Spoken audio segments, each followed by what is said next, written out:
নমস্কার বন্ধুরা, আপনারা দেখছেন কুকিং হাউস অফ অনিমা। দেখতেই পাচ্ছ এখানে কাতলা মাছ নিয়ে নিয়েছি। এই কাতলা মাছটা একটা দুর্দান্ত স্বাদের রেসিপি বানাবো, ঘরোয়া উপকরণ দিয়েই বানাবো, কিন্তু খেতে লাগবে অসাধারণ। তার জন্য সবার প্রথমে আমি নুন দিয়ে দিলাম হলুদ। সিম্পল রান্না কিন্তু অসাধারণ লাগবে খেতে। এবার নুন হলুদটা দিয়ে আমি ভালো করে মাছগুলোকে মাখিয়ে নেব। ভিডিওটা শুরু করাতে একটা লাইক দিয়ে কন্টিনিউ করো বন্ধুরা।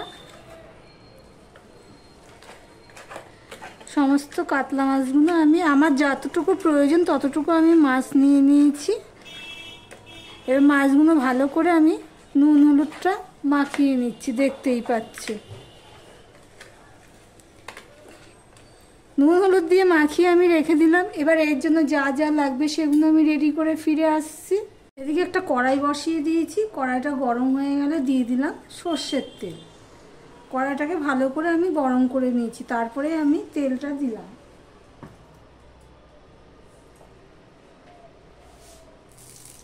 একটুখানি দিয়ে দিলাম নুন।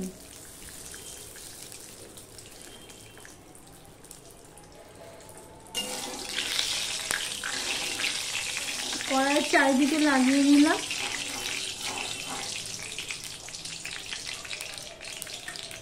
এবারে আমি একে একে মাছগুলোকে ভেজে নেব। মাছগুলো কিন্তু খুব একটা কড়া করে ভাজবো না।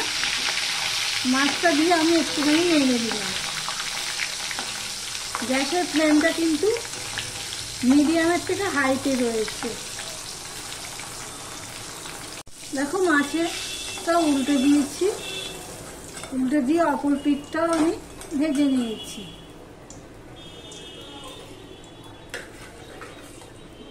এবার আমি আরেকটা মাছের পিসও দিয়ে দিচ্ছি। এত হাওয়া দিচ্ছে, জানলা বন্ধ করলাম তবুও গ্যাসের গায়ে হাওয়া লাগছে। এবার এইভাবে আমি এই মাছটাকেও ভেজে নেব। এই একইভাবে আমি সব মাছগুলো ভেজে নিয়ে ফিরে আসছি। সমস্ত মাছগুলো আমার ভাজা হয়ে গেছে। না কড়া করে ভেজেছি, না একদম কম করে ভেজেছি, মিডিয়াম করে। এখানে আমি আলু কেটে নিয়েছি, দেখতেই পাচ্ছ। যেমন মাছের পিস এই অনুপাতে আলু কেটে রেখেছি। এবার এটা আমি ভেজে নেব। এর মধ্যে আমি একটুখানি নুন দিয়ে দেব।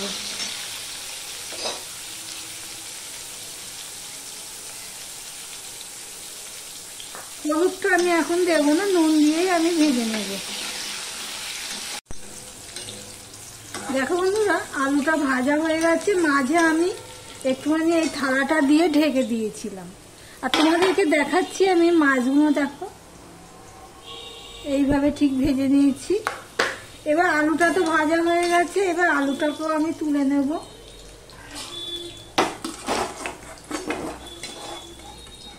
আলুটা প্রায় সিদ্ধ হয়ে গেছে, যেহেতু ঢাকা দিয়েছি সেই জন্য। এবার এখানে আমি কেটে নিয়েছি পেঁয়াজ কুচি নিয়েছি, রসুন কুচি নিয়েছি, 3টে কাঁচা লঙ্কা নিয়েছি, তেজপাতা আর গরম মশলা। একদম সাধারণ উপকরণ দিয়ে রান্না করব, সিম্পলভাবে, কিন্তু অসাধারণ খেতে হবে। দারচিনি, এলাচ আর তেজপাতা ফোড়ন দিয়ে দিয়েছি, দেখতেই পাচ্ছ। এটা একটু ফোড়ন হয়ে গেলে, আমি কিন্তু আর তেল দিইনি, দেখতে পাচ্ছ যেই তেল দিয়েছি। এবার 4-5 কোয়া রসুন আমি কেটে রেখেছি, সেটা আমি দিয়ে দিলাম। লম্বা লম্বা করে কেটে রেখেছি। রসুনটাও একটুখানি নেড়ে নেব। এই পর্যন্ত যারা ভিডিওটি দেখছো, লাইক দিতে ভুলে গেছো, চট করে একটা লাইক দিয়ে কন্টিনিউ করো বন্ধুরা। এবার দিয়ে দিচ্ছি পেঁয়াজটুকু। আর আমার ভিডিওটি যদি ভালো লেগে থাকে প্লিজ সাবস্ক্রাইব করো। নতুন বন্ধুদের বলছি, আর পুরনো বন্ধুদের তো অনেক অনেক ধন্যবাদ এইভাবে পাশে থাকার জন্য আর সুন্দর সুন্দর কমেন্ট করার জন্য। আমিও আমার পাশে যে থাকে আমিও তার পাশে থেকে যাই। এবার পেঁয়াজটাকে আমি একটু ভেজে নেব। দেখো পেঁয়াজের কালারটা চেঞ্জ হয়েছে, দেখতেই পাচ্ছ। মানে 50% মতন ধরো ভাজা হয়েছে। এবার দিয়ে দিচ্ছি আদা পেস্ট। এখানে আমি 1 চামচের মতন আদা পেস্ট দিলাম।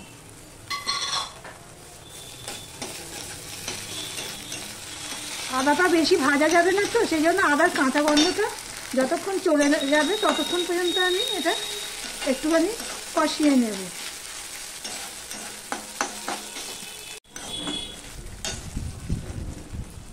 খুব সুন্দর একটা গন্ধ বেরোচ্ছে।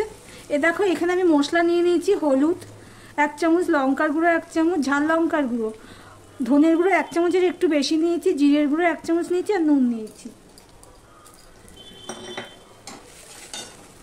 আমি আদা পেস্ট করেছি, সেই মিক্সি ধোয়া জলটা আমি দিয়ে দিলাম মশলাটা কষানোর জন্য। এবার সমস্তটাকে ভালো করে আমি মিশিয়ে নিলাম। এবার মশলাটাকে ভালো করে কষিয়ে নেব। দেখো বন্ধুরা, মশলাটা প্রায় কষানো হয়ে গেছে, তেল ছাড়তে শুরু করেছে, দেখতেই পাচ্ছ কড়াইয়ের গায়ের থেকে উঠে যাচ্ছে। এখানে আমি টক দইটা ফ্যাটিয়ে নিয়েছি, 50 গ্রামের মতন হবে টক দই, এটাকে ফ্যাটিয়ে নিয়েছি। যেহেতু টকের ব্যালেন্সটা ঠিক করার জন্য দিয়ে দিলাম 1 চামচের একটু কম চিনি দিয়ে টক দইয়ের সাথে গুলে আমি এটা দিয়ে দিলাম। এইভাবে যদি কাতলা মাছ রান্না করা যায় তাহলে খেতে লাগবে অসাধারণ। সাধারণ উপকরণ দিয়েই তৈরি। দেখো বন্ধুরা, গ্যাসের ফ্লেমটা কিন্তু আমি একদম ছোট করে দিয়েছি, যদিও এটা নর্মাল টেম্পারেচারে রয়েছে তবুও আমি ছোট করে দিয়েছি। এবার সমানে এইভাবে নাড়তে থাকবো। এই পর্যন্ত এসে যারা ভিডিওটি দেখছো, লাইক দিতে ভুলে যাচ্ছ, চট করে একটা লাইক দিয়ে কন্টিনিউ করো। সম্পূর্ণটা ভালো করে দইটা মিশিয়ে দিয়েছি, চিনিটাও এতক্ষণ গলে গেছে। এবার গ্যাসের ফ্লেমটা আরেকটুখানি লো টু মিডিয়ামে আমি দিলাম, দিয়ে আমি দইটা কষিয়ে নেব। আমি দইটা দিয়ে মিনিটখানিক কষিয়ে নিয়েছি। এবার ভেজে রাখা আলুটা আমি দিয়ে দিলাম।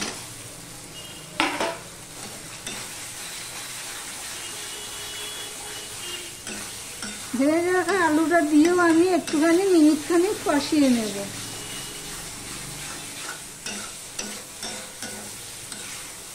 আলুটা তো সিদ্ধই হয়ে গেছে, তবুও আমি একটুখানি কষিয়ে নিচ্ছি। এবার গ্যাসের ফ্লেমটা হাই করে দিলাম, দিয়ে আমি জল দিয়ে দিচ্ছি।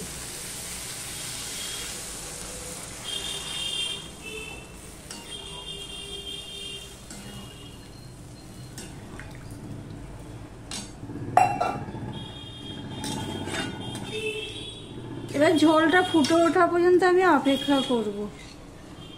ঝোলটা প্রায় আমি 3 মিনিটের মতন ফুটিয়ে নিয়েছি, কেননা আলুটা একটু বড় বলে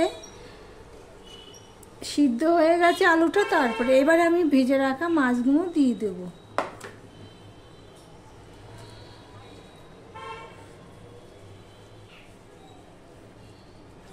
আমার ভিডিওটা প্লিজ স্কিপ করো না, এখনো আরও কিছু দেওয়ার বাকি আছে। এবার আমি মাছ দিয়েও প্রায় 2 থেকে 3 মিনিট ফুটিয়ে নেব, ঢাকা দিয়ে দিলাম। এবারে দেখো বন্ধুরা, আমি 5 মিনিট পর তোমাদের সামনে আসলাম। মাঝে এসে একবার আমি মাছগুলোকে উল্টে দিয়েছি। এবার আমি দিয়ে দিচ্ছি সেই যে কাঁচা লঙ্কা চিড়ে রেখেছিলাম 3টে, সেই কাঁচা লঙ্কাগুলো আমি দিয়ে দিলাম। কাঁচা লঙ্কাগুলো দিয়েও আমি একটুখানি, এবার দিয়ে দিচ্ছি ধনে পাতা। ধনে পাতাটা দিয়ে আমি একটুখানি মিনিট খানিক আমি জাল দিয়ে নেব। দেখো দেখতে কি সুন্দর হয়েছে বন্ধুরা। আমার ভিডিওটি যদি ভালো লেগে থাকে প্লিজ লাইক কমেন্ট শেয়ার করে দিও। আর যারা নতুন বন্ধু ভিডিওটি দেখছো এখনো পর্যন্ত সাবস্ক্রাইব করনি, সাবস্ক্রাইব করে পাশে থেকো। এবার আমি স্ট্যান্ডিং টাইমে রেখে দিলাম। দেখো বন্ধুরা কি সুন্দর হয়েছে। এবার তোমাদেরকে সার্ভ করে দেখাচ্ছি।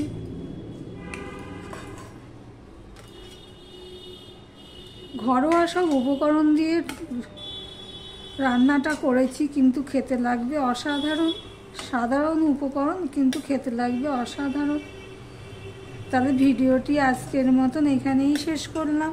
আবার অন্য কোনো রেসিপি নিয়ে চলে আসবো, সঙ্গে থেকো বন্ধুরা।